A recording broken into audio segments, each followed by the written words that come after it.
What would you do if the HOA destroyed your family's barn without warning? For Raymond Brooks, the answer was simple. Turn the wheel of an old water valve and drain the very lake the community depended on. He pulled into the gravel drive just as the last rays of sunlight cut across the fields. For a second, everything looked wrong. The horizon wasn't the same as it had been that morning.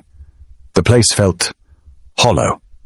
When Raymond Brooks, 54 years old and bone-tired after a day of hauling feed to a supplier outside of town, stepped out of his pickup, he froze.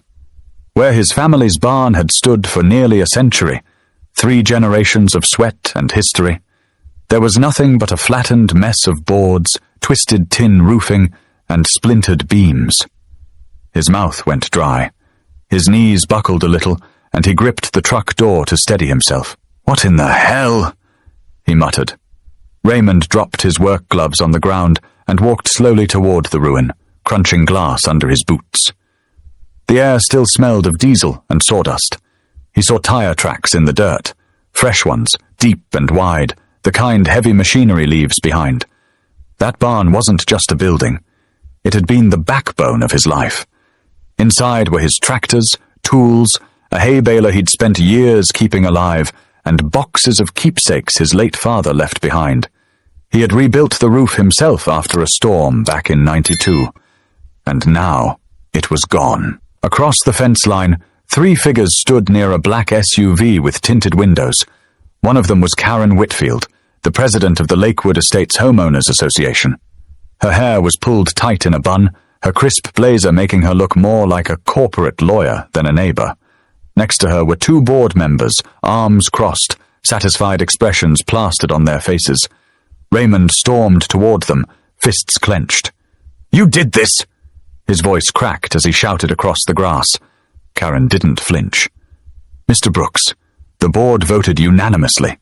That structure violated the covenants. It was unsightly and, frankly, a hazard." Raymond's jaw trembled. "Unsightly? That barn was standing before a single one of your houses was even dreamed of. My father raised cattle here. My grandfather built that frame with his own hands. And you," he pointed at the wreckage, "you tore it down without even telling me?" One of the men, Douglas Crane, chimed in. "We mailed notices, Mr. Brooks, several actually. You ignored them. We were within our rights." Raymond laughed bitterly, but it wasn't joy. It was rage trying to hold itself together. "Your rights? On my land? You think because you people built a resort around a lake, you own everything that touches it?" Karen's voice sharpened. "Your property is within Lakewood's jurisdiction. You signed when the county approved annexation 10 years ago. You may not like it, but rules apply to everyone." Raymond stared at her, chest rising and falling. He wanted to curse, to swing, to do something. But all he managed was a hoarse whisper. "You just destroyed my family's history like it was nothing. Do you have any idea what you've done?" Karen's eyes stayed cold. "We've improved the community, Mr. Brooks. That's what we've done." Raymond turned back toward the pile of rubble, his boots dragging in the dirt. He kicked at a board and saw part of his father's old branding iron sticking out, bent in half by the bulldozer. He bent down and picked it up, holding it in his palm like a broken bone. The 3 HOA members got into their SUV, slammed the doors, and drove off without another word. Their taillights disappeared up the hill, leaving Raymond alone with the wreckage. He stood there for what felt like hours, the night closing in, crickets chirping around him. He thought about how much money this would cost, the work lost, the time wasted. But more than that, he thought about what had been stolen from him. Dignity, legacy, a piece of his father. He spat into the dirt, tossed the bent iron back into the pile, and whispered to himself, "They don't know who they're dealing with." The thing about Raymond was simple. He wasn't the kind of man to back down. He had lost before, but he had never lost quietly. And somewhere inside him, a thought began to stir, a memory of something forgotten. But he wasn't ready to act yet. First, he needed to remember the past that tied him to this land. Raymond couldn't sleep that night. He sat at his kitchen table, the overhead bulb casting a yellow circle across stacks of bills and a chipped coffee mug that hadn't been washed in 2 days. He stared out the window toward the spot where the barn once stood. Without that tall frame cutting the horizon, the land looked smaller, almost unfamiliar. But he remembered everything. His father, Charles Brooks, used to wake him at dawn when he was a boy. "Get your boots on, Ray," he'd say, tugging at the boy's blanket. "The cows don't care that you want to sleep." Raymond would stumble out, still half asleep, but the barn was always there waiting. The smell of hay, the warmth of livestock in winter, the clatter of tools on wooden walls. It was home. When Charles died in 1999, Raymond inherited not just land, but responsibility. His father's voice echoed in his mind even now. "This ground will outlast us, son. Treat it right, and it'll take care of you." That barn was the anchor. Without it, everything felt untethered. Lakewood Estates hadn't even existed back then. The lake was created when the county dammed Pine Creek in the late 1980s, flooding hundreds of acres and leaving fertile farmland underwater. The Brooks farm had been spared, but the new shoreline cut close to his southern fence line. Developers saw opportunity in that shimmering water. Within 20 years, the place was unrecognizable. Where tobacco fields once stretched, million-dollar homes with private docks now stood.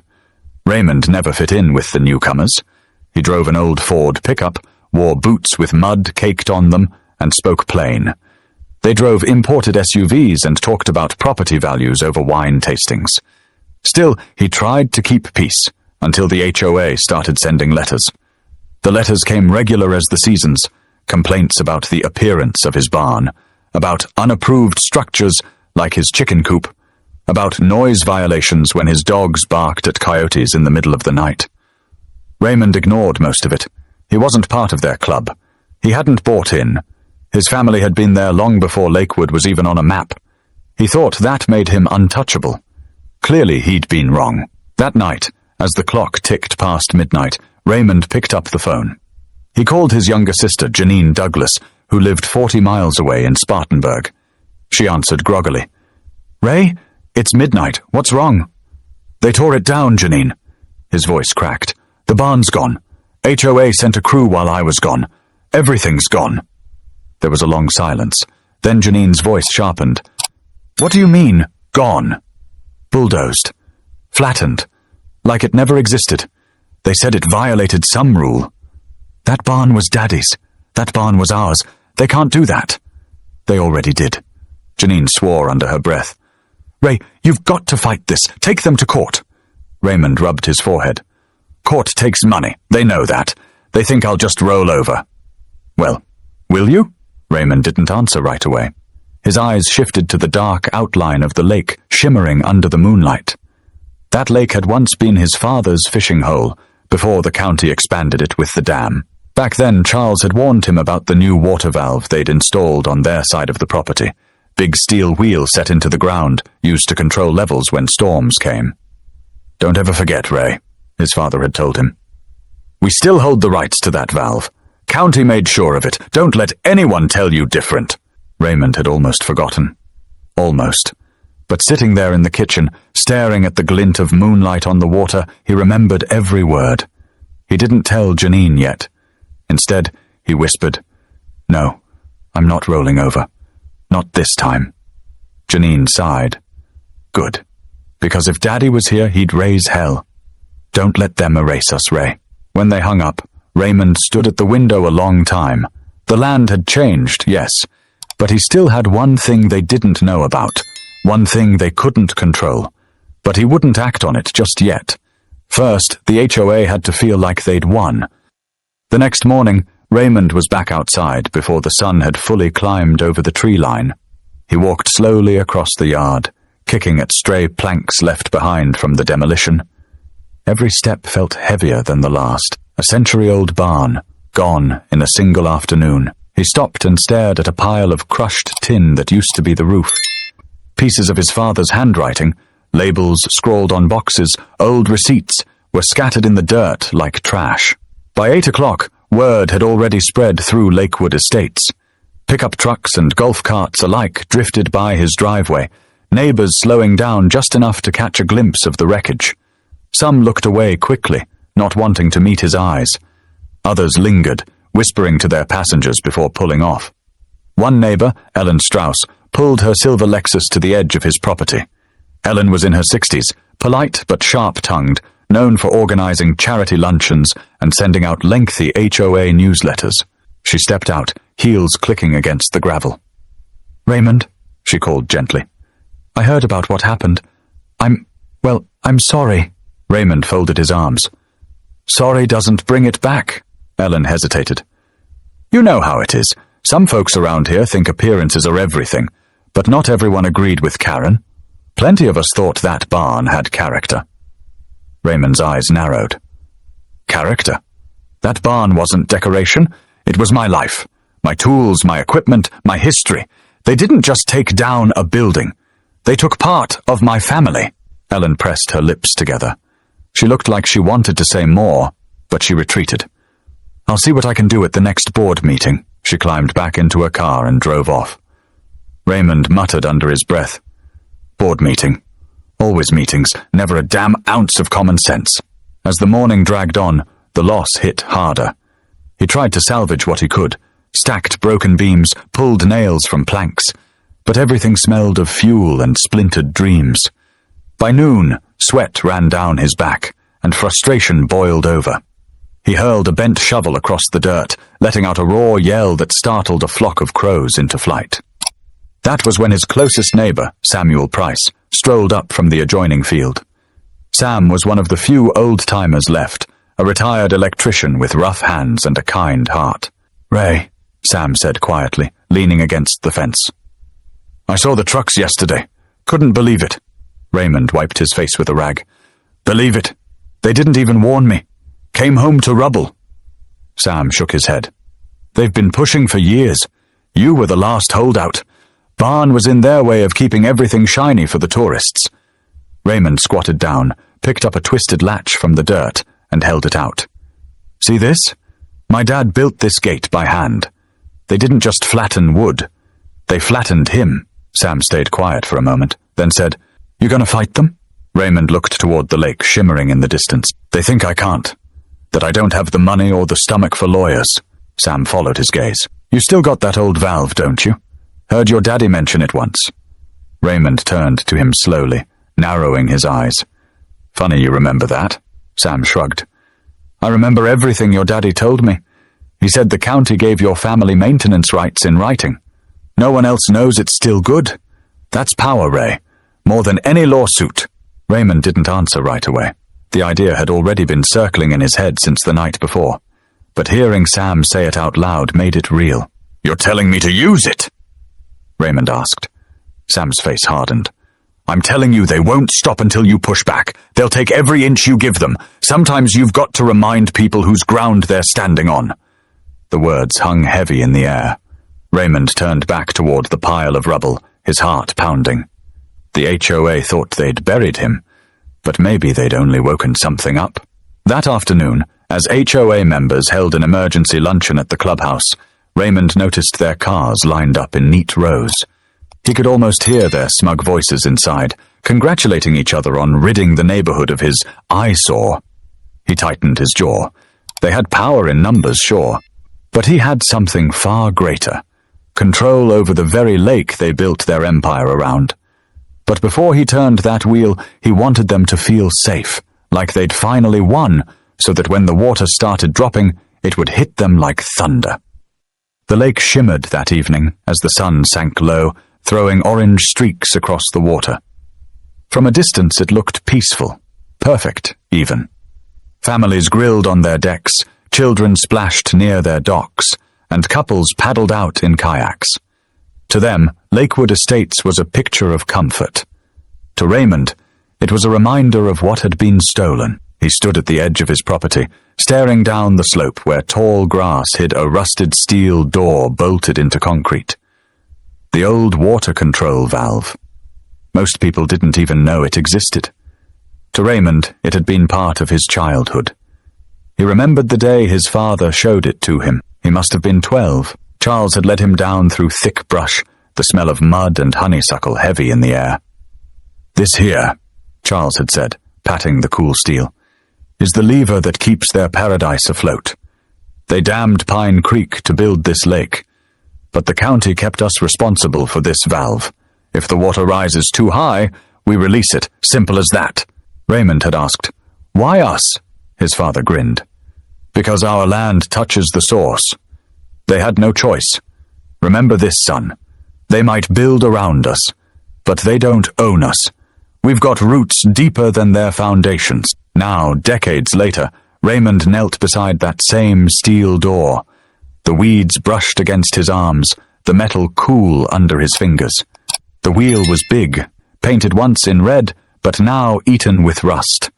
He gave it a small tug just to test, and it groaned like an old beast waking up. He let go quickly, his heart pounding.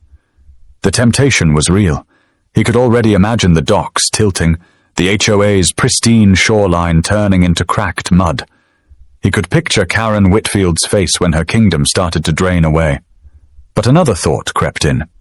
If he really did it, there'd be consequences. He'd be called reckless, dangerous. They might even try to arrest him. And yet, sitting idle felt worse. Later that night, Raymond called Janine again. She answered on the second ring. "You sound restless," she said. "I found it," he admitted. "The valve. Still works. Still ours." Janine exhaled slowly. "Ray, you're not seriously thinking about it, are you?"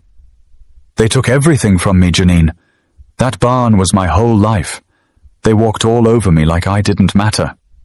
"I get it," she said firmly. "But draining their lake? That's not small.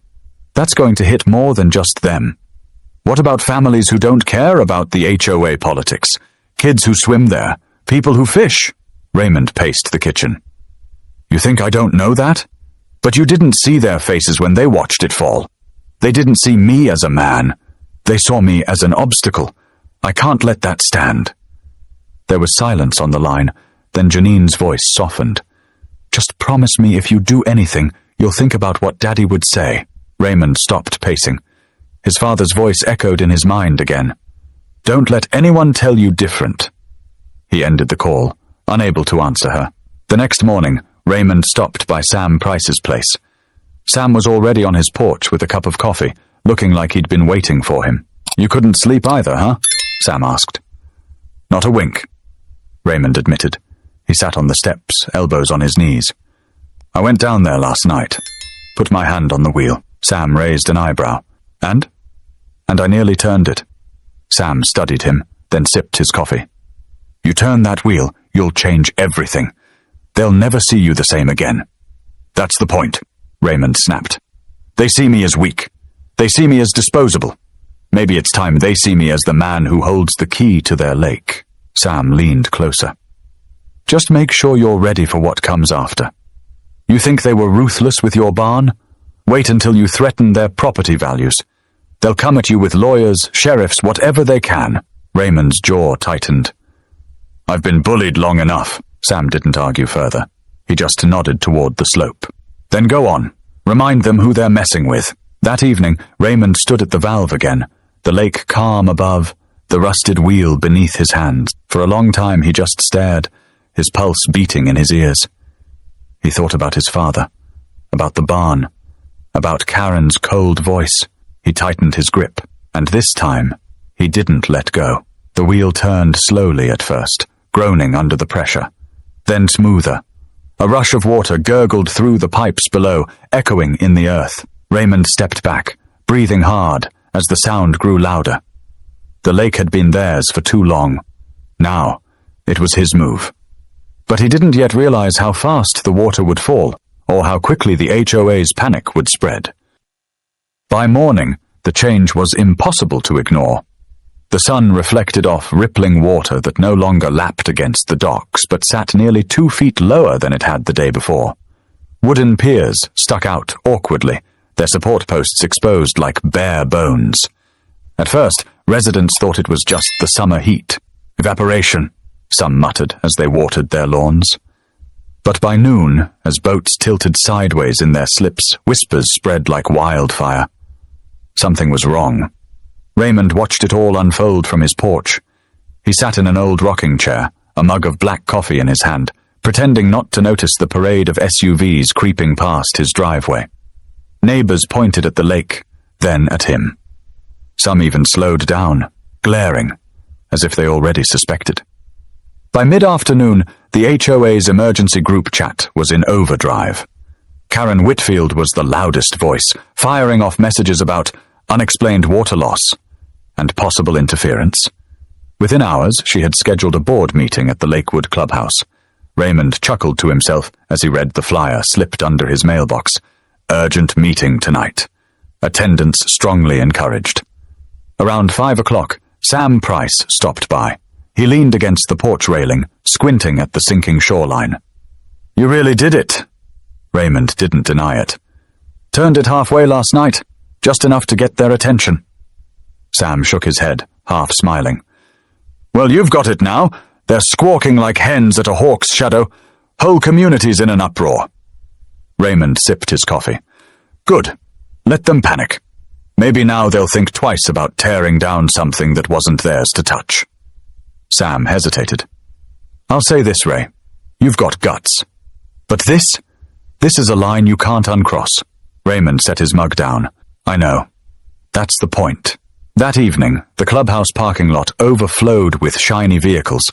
Men in golf shirts and women in sundresses filed inside, voices sharp with frustration. At the front of the room, Karen stood like a general before her troops. "This is sabotage," she declared. "The water levels are dropping abnormally fast. We've already lost several feet. Property values are at risk, and tourism could be affected if this continues. We must identify the cause immediately." Douglas Crane raised a hand. "Could it be a leak in the dam?" Karen shook her head. "I've already contacted the county. No reported issues, no storms, no breaches. That leaves one possibility. Tampering." Murmurs filled the room. A woman in the back spoke up. "Are you saying someone's draining the lake? Who would even know how?" Karen's eyes narrowed. "Someone with access. Someone who's been less than cooperative with this association." Whispers rippled. Several heads turned toward the window, where Raymond's property sat beyond the tree line. "Brooks," someone muttered. Karen seized the moment. "Exactly. Mr. Brooks has a history of non-compliance. His property sits on the original dam easement. I wouldn't be surprised if he still has control over that old valve." Gasps spread across the room. One man stood up angrily. "If he's responsible, he's endangering all of us. My family rents our house to vacationers. They'll demand refunds if this keeps up." Karen slammed her folder shut. "Then we'll hold him accountable. I'll call a special council with the county first thing tomorrow. In the meantime, keep eyes on that shoreline. If you see him anywhere near the valve, report it immediately." While the board whipped the neighborhood into frenzy, Raymond sat quietly on his porch. He could hear faint echoes of their meeting drifting across the water. He didn't need to hear every word. He knew exactly what they were saying. Janine called him later that night. "Ray, they're pointing fingers at you already. I saw a post on their Facebook page. People are saying you're behind it." Raymond leaned back, staring at the stars. "Let them say it. They're not wrong." Her voice grew anxious. "You can't just admit it, Ray. They'll come after you with lawsuits, maybe even charges." "They came after me first," he said flatly. "All I'm doing is reminding them who they're messing with." Janine was quiet, then whispered, "Daddy would have understood, but he also would have warned you. You've got to think 3 steps ahead. What happens when they call the county? When deputies come knocking?" Raymond's voice hardened. "Then I'll show them what real leverage looks like." He hung up and walked back to the valve. This time, under the cover of night, he gripped the wheel with both hands and turned it further. Water thundered through unseen pipes, rushing out into Pine Creek below. He could almost hear the lake groan as it lowered another notch. For the first time in days, Raymond smiled. He didn't feel powerless anymore, but his victory would not stay quiet for long. The HOA's panic was only just beginning. By the following morning, Lakewood Estates was in chaos. Overnight, the lake had dropped another 2 feet. The polished wooden docks that once floated gracefully on the water now sat tilted, their posts creaking under uneven weight. Kayaks and paddleboards were stranded in mud, and the smell of wet earth replaced the usual fresh water scent. At the upscale vacation rentals along the North Shore, visitors from Charlotte and Raleigh were furious. A group of renters crowded the property manager's office, demanding answers. One man in a polo shouted, "I paid $2,000 for a week on the water. What am I supposed to tell my kids? They can't even swim now." Another woman chimed in, "My boat's stuck in the muck. Who's going to pay for the damages?" The manager, sweating, could only stammer that the HOA was looking into it. Meanwhile, Karen Whitfield was already on the phone with county officials, her voice sharp and unyielding. "You don't understand," she snapped. "We have homeowners losing thousands of dollars daily. This is a crisis. I want action immediately." On the other end of the line, a county engineer tried to calm her. "Mrs. Whitfield, our inspection shows the dam itself is intact. If water is draining, it's from the auxiliary valve on the Brooks property. That valve is technically under his family's maintenance rights. We can't step in without a formal legal order." Karen's face turned red. "Maintenance rights? You mean to tell me that man can just open a tap and drain half our lake?" "Legally," the engineer said carefully. "Yes, unless you can prove he's acting in bad faith." Karen slammed the phone down so hard her assistant jumped. "We'll prove it," she hissed. At noon, an emergency HOA assembly gathered at the clubhouse again. Dozens of homeowners filled the room, voices bouncing off the high ceilings. Some were panicked, others furious.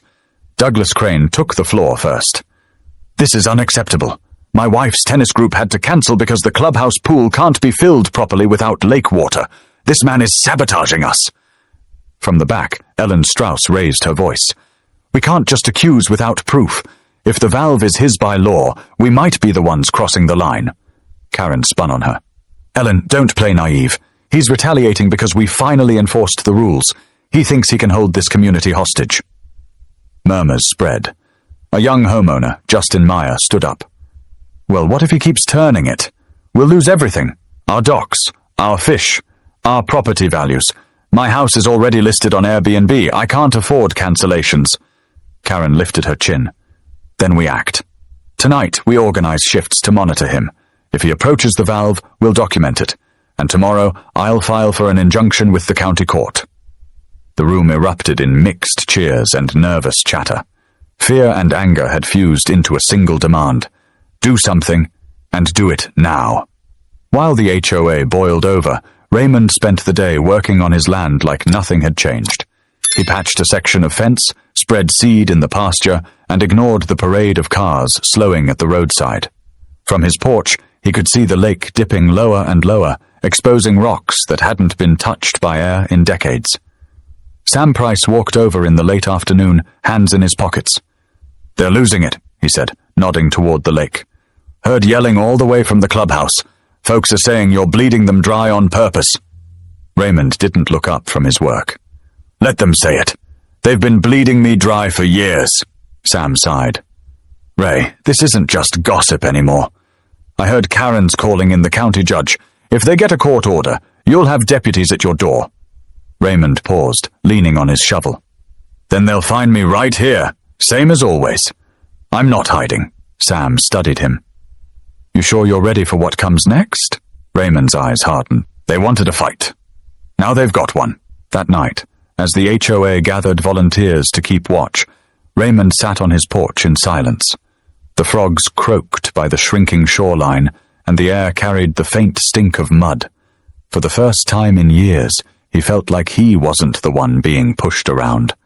But down the hill, the valve whispered its steady song, and the lake kept slipping away inch by inch.